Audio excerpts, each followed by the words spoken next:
Hello everyone. It seems like there was a little bit of confusion about the Chapter 8 application activity, and so I thought I'd record this video to provide a little bit more elaboration on the answers.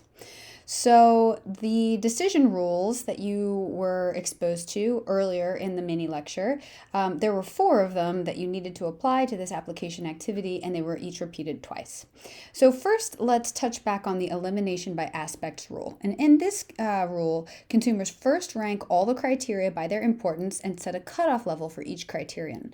Then brands are eliminated in order of attribute importance if they fail to meet that cutoff.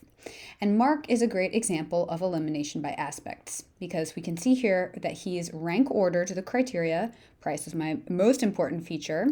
Then he looks at all of the smartphones with this in mind and gets rid of those whose price was higher than he was willing to pay. So the ones that are above his cutoff. And then he keeps going through that process until only one remains. So he eliminates them until one remains.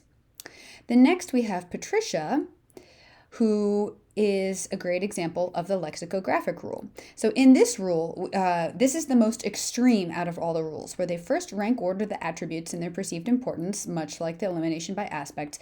But here, they look at who is the winner on the most important attribute. And if there's a clear winner, they simply go with that option. Now, if there's a tie, then they go to the next important attribute and choose the one that dominates on that attribute. So, and that's what happens with Patricia.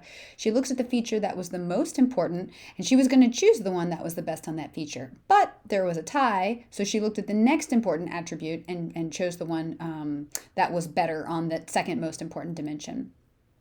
Then third, we have Kamal. He is using a compensatory rule. And the difference between the compensatory and the non-compensatory rules are that there are bad things that can be balanced out by good things. So there aren't cutoffs that cannot be made up for by good things. It's if there's a bad attribute, well, if there's also a really good attribute, then it sort of cancels each other out. And so that's what we see here with his response.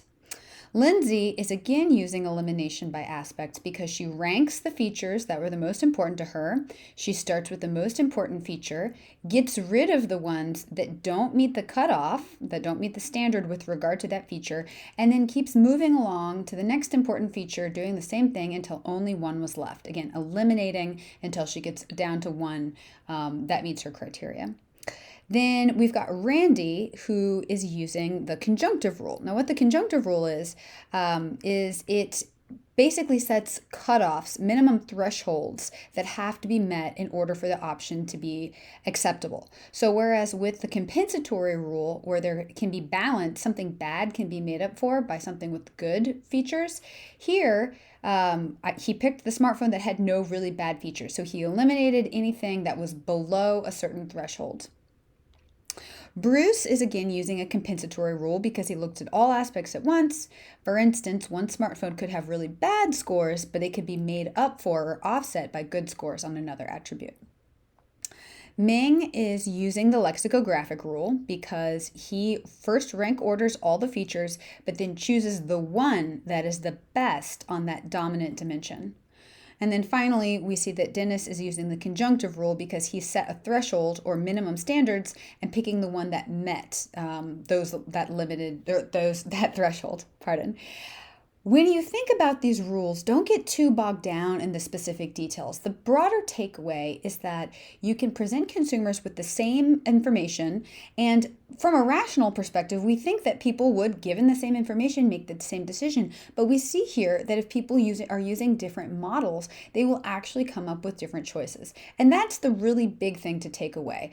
You don't have to memorize these different rules. It's just helpful to be able to know how to apply them in this Chapter 8 application activity. But for the exam, you won't need to say what is lexicographic versus elimination by aspects, for instance. So I hope that helps.